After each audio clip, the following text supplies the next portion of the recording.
ये राकेश पाठक जी, मुझे बड़ा अच्छा लगा, प्रधानमंत्री जी वहाँ पे गांधी जी की प्रतिमा पर पुष्प चढ़ा रहे थे। आप तो गांधी के लिए बहुत सेंसिटिव रहे हैं, आप तो आंदोलन भी किया, गुजरात में जाके गिरफ्तार भी हुए आप गांधी के मूल्यों को बचाने के लिए। लेकिन यहाँ पे मोदी जी के मंत्री गोडसे की पूजा करते हैं, गोडसे को महान नायक बताते हैं, और वहाँ पे प्रधानमंत्री गांधी जी की प्रतिमा पर फूल चढ़ाते हैं। ये गांधी की ताकत है। लेकिन मैं आज तक एबीपी चैनल और अन्ना गोस्वामी सबको देखता रहा, कहीं मुझे वो गांधी जी की प्रतिमा वाला सीन नजर नहीं आया। आपको दिखा था क्या कहीं राकेश जी? संजय जी, मुझे वो सीन नहीं दिखा। ट्विटर पर आप जैसे ही किसी मित्र ने साझा किया था, वहीं से उठाकर मैंने फेसबुक और ट्विटर पर डाल दिया था, और ये लिखा था, प्रणाम बापू। मैं ऐसे ही लिखता हूँ। फिर उसमें एक लाइन लिखी थी, जहां जाइएगा बापू को पाइएगा। तो बापू से तो उनको निवृत्ति नहीं मिल सकती, दुनिया के किसी भी कोने में वे जाएं। और मैं इसके लिए उन्हें धन्यवाद देता हूं कि वे जहां जाते हैं, चाहे हिरोशिमा जाएं, चाहे इंग्लैंड जाएं, चाहे अमेरिका जाएं, गांधी वहां खड़े मिलते हैं लाठी टेक कर। उनकी व्यवस्था है। आपने कहा यहां उनके लोग गॉडसे को पूछते हैं, इसे मैं अखंड पाखंड कहता हूं। मेरा हैशटैग है अखंड पाखंड। और इसमें ज्ञात अज्ञात दुनिया में इनसे ज्यादा पाखंडी और कोई विचार परिवार है नहीं, क्योंकि शिखर पुरुष गांधी को प्रणाम करते हैं और बाकी पूरा विचार परिवार गांधी की चरित्र हत्या में निरंतर लगा रहता है। यद्यपि आज का विषय हमारा अमेरिका में उनकी यात्रा है, संजय जी, सबसे पहले मैं इस बात पर गर्व करना चाहूंगा कि मेरे देश का प्रधानमंत्री अमेरिका में स्टेट विजिट पर गया हुआ है। उसको दुनिया का दरोगा, दुनिया की सबसे बड़ी ताकत पूरे सम्मान के साथ अपने आप बुला रही है और बातचीत कर रही है। ये अलग बात है कि वे अपने आप को भारतीय जनता पार्टी का प्रधानमंत्री मानते हैं, लेकिन मैं भारत का प्रधानमंत्री उन्हें मानता हूं, और इस नाते मुझे गर्व होता है उनकी उस यात्रा पर। लेकिन जैसे ही मैं गर्व करने के वह के ऊपर की मात्रा पर पहुंचता हूं, मुझे अचानक याद आ जाता है और वो तस्वीरें सामने आ जाती हैं जो न्यूयॉर्क में एक ट्रक घूम रहा है, संजय जी। उस पर एक बहुत बड़ा बोर्ड फ्लेक्स लगा हुआ है, पोस्टर लगा हुआ है, आस्क मोदी। और उसमें हमारी ओलंपियन जो खिलाड़ी बहनें दिल्ली में बैठी हैं धरने पर, उनकी तस्वीरें लगी हैं, और वो भी ऐसी तस्वीर लगी है पुलिसिया जुल्म वाली। और सवाल पूछा जा रहा है उस पोस्टर में कि मोदी से पूछिए कि ये महिलाएं इंसाफ की लड़ाई के लिए बैठी हैं, इनकी आवाज कब सुनी जाएगी। तत्काल मुझे याद आता है कि सीनेट और कांग्रेस के 75 सदस्यों ने जो बाइडेन से कहा है कि बाकी अच्छी बात है, सब बात करें, खाना खिलाएं, बढ़िया जो मोदी थाली तैयार हुई है वो खिलाएं, हमें कोई आपत्ति नहीं है, लेकिन उनसे पूछ लें कि भारत में अभिव्यक्ति की आजादी का क्या हाल है, मानव अधिकार किस दशा में है। तब मुझे चिंता होती है, मुझे चिंता होती है गो बैक मोदी के नारे सुनकर। क्योंकि नरेंद्र मोदी सिर्फ नरेंद्र मोदी नहीं है संजय शर्मा जी, वे हम सब के प्रधानमंत्री हैं, इस महादेश के प्रधानमंत्री हैं। तब मुझे वो परिदृश्य भी याद आते हैं कि आइजनहावर नेहरू को किस तरह रिसीव करते हैं, कैनेडी किस तरह इनका स्वागत करते हैं, और न्यूयॉर्क की सड़कों पर नेहरू को देखने के लिए कैसा बिना प्रायोजन वाला जन सैलाब उमड़ता है। मेरी चिंता का विषय इसके साथ साथ दूसरा भी है।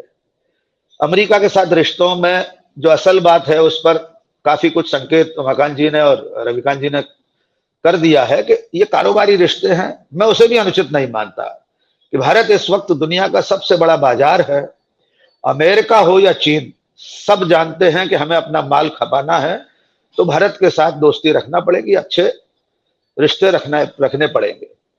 और अमेरिका के साथ रक्षा सौदे बहुत बड़े बड़े हमारे होते रहे, पहले भी होते रहे। मैं इससे इनकार नहीं करता कि मनमोहन सिंह की सरकार में सौदे नहीं हुए होंगे या इंदिरा गांधी की सरकार में नहीं हुए, लेकिन उनकी कीमत पर हम अदा क्या कर रहे हैं, उसकी कीमत क्या अदा कर रहे हैं, उसका मैं एक उदाहरण पेश कर देता हूं आप सब मित्रों के ध्यान के लिए। सिर्फ 2 दिन पुरानी घटना है, उमाकांत जी ध्यान दीजिएगा, आप सबकी जानकारी में है।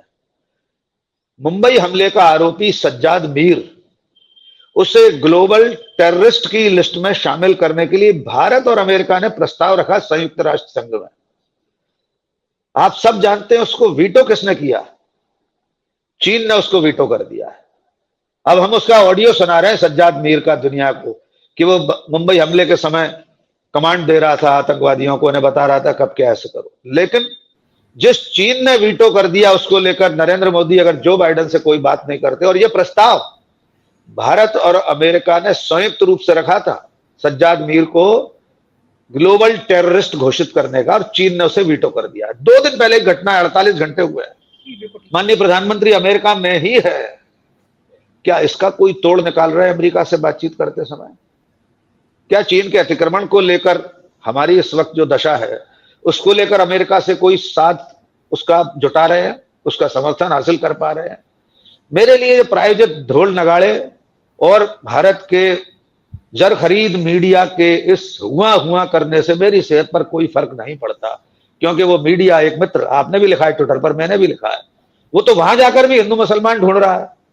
उसने होटल के कमरे में रखी हुई बाइबल दिखाकर कहा है कि अमेरिका सेक्युलर है, और कटाक्ष किया है भारत की सेक्युलरिज्म पर। उस महाज्ञानी से पूछिए कि एक बार नरेंद्र मोदी कहकर तो दिखा दें कि भारत सेक्युलर राष्ट्र नहीं है।